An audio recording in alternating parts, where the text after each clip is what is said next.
మరి భార్యాభర్తలు మా దగ్గరికి ఫ్యామిలీ ఇష్యూల గురించి వస్తూ ఉంటారు. నేను గత 30 సంవత్సరాలుగా ఈ కౌన్సిలింగ్ ఫీల్డ్లో ఉన్నాను. అలాగే ఆన్లైన్లో కూడా కౌన్సిలింగ్ చేస్తూ ఉంటాము.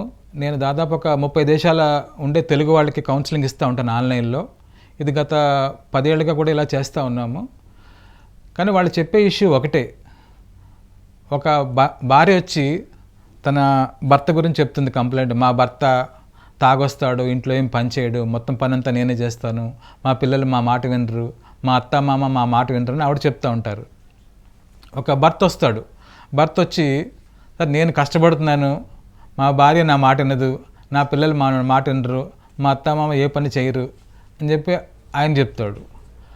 అట్లాగే వాళ్ళ అత్త మామ వస్తారు మా దగ్గరికి. సరే మా కోడలు ఏ పని చేయదు, మా అబ్బాయి ఏం పని చేయడు, మేమే అన్ని ఇంటి పనులు చేస్తున్నామని చెప్పి అత్త మామ చెప్తారు. ఎవరిని నమ్మాలి? సో మేము ఫ్యామిలీ కౌన్సిలింగ్ చేసేటప్పుడు వాళ్ళు కొన్ని క్వశ్చనీర్లు ఇస్తామండి.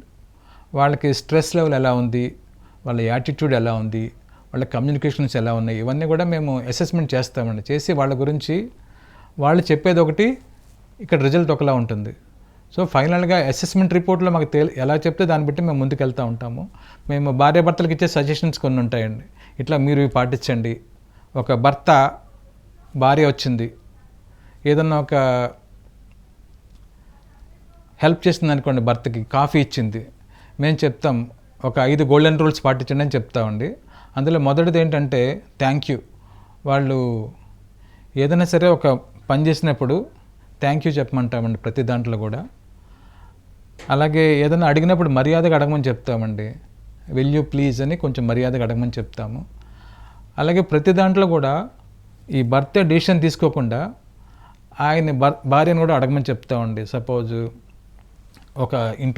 ఏదో ఇంట్లో ఒకటి కొంటున్నారు, ఒక ల్యాండ్ కొంటున్నారు, లేదా ఇంకోటి కొంటున్నారు, ఏదో విల్ యూ ప్లీజ్ అని చెప్పి ఆవిడ మర్యాదగా అడగమంటాము.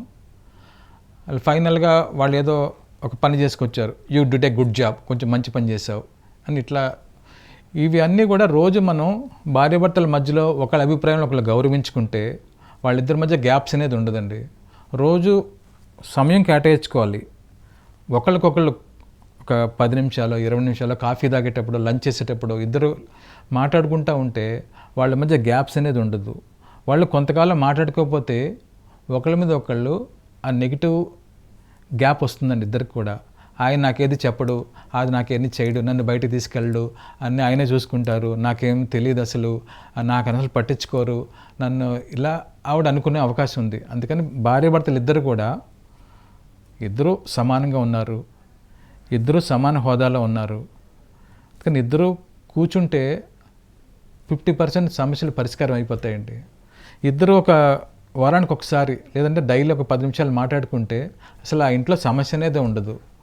సో మేము కౌన్సిలింగ్ వచ్చేటప్పుడు ఇదే చెప్తా ఉండే ప్రతి పేరెంట్స్ కూడా, మీరు మర్యాదగా ఉండండి, డిసిప్లిన్గా ఉండండి, కలిసి భోజనం చేయండి, కలిసి షాపింగ్కి వెళ్ళండి, కలిసి ఫంక్షన్స్కి వెళ్ళండి, అప్పుడు మీదంతా కూడా బాగుంటుంది. అలాగే పిల్లలు కూడా, పిల్లలకి ఇచ్చే గౌరవం పిల్లలకి ఇవ్వాలండి. ఇప్పుడు వాళ్ళు ప్రతి విషయంలో కూడా పిల్లల గురించి ఒక ప్రోగ్రాం ఉంది, పిల్లల గురించి ఒక చేస్తున్నారు, అతని ఒపీనియన్ కూడా తీసుకోవాలి. నువ్వేం చదవాలనుకుంటున్నావు, నీకేదంటే ఇష్టము, నీలో ప్లస్ పాయింట్స్ ఏంటి, మైనస్ పాయింట్స్ ఏంటి. ఒక అబ్బాయి బాగా మాట్లాడుతున్నాడు, ఆయనకు ఒక ప్రొఫెషన్ ఇవ్వాలి. అలాగే ఒక అబ్బాయి కొంచెం సరిగా మాట్లాడడం లేదు, కానీ ఆయనకి ఎక్కువ మెకానిజంలో ఎక్కువ ఉంటున్నాడు, ఇంట్లో ప్రతి వస్తువును కూడా ఆయన అబ్జర్వ్ చేస్తున్నాడు, బాగా మెకానిజంలో మంచి మెళకువలు ఉన్నాయి, వాళ్ళకి ఇంకో ప్రొఫెషన్ ఇవ్వాలి. అలాగే ఒక అబ్బాయి బాగా మొక్కలు పెంచుతున్నాడు, లేదంటే బాగా మొక్కలకి నీళ్లు పోస్తున్నాడు, లేదంటే పెట్స్ని బాగా చూసుకుంటున్నాడు, ఆయనకి ఇంకో ప్రొఫెషన్ ఇవ్వచ్చు. మనము అందరికీ ఇంజనీరింగ్ కాకుండా పిల్లలు వాళ్ళ యాటిట్యూడ్ పెట్టి, వాళ్ళ బ్రాటప్ పెట్టి, వాళ్ళు దేంట్లో ఎక్కువ చూపిస్తున్నారు కూడా మనం తెలుసుకోవచ్చండి.